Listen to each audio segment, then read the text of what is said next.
Okay, hello everybody, welcome. I've been out for a couple of days, but today I'm back again.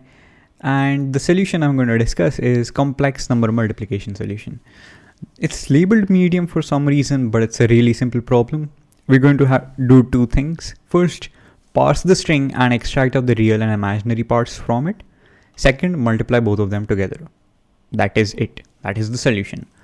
We'll go ahead and code this up. So we'll have a comma b as we have num1, and we're going to remove I at the very end because we don't need that.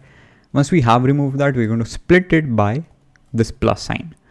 This plus sign is going to separate out the real and imaginary parts. Once we have those, we also have to realize that both of them are strings right now, so we'll map them to integers.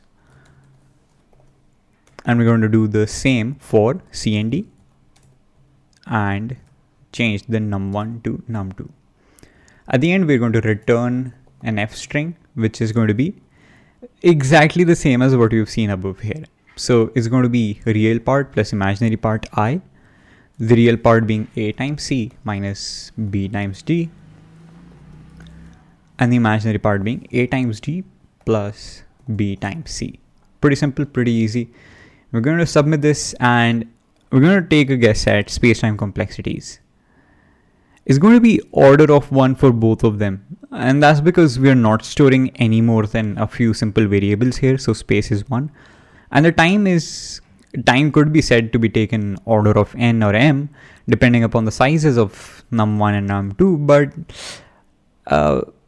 both of these are extremely small in the range of -100 to +100, so basically order of 1 again. Anyways, this is it for the solution of complex number multiplication and a speed run of the coding. Goodbye and thanks for watching.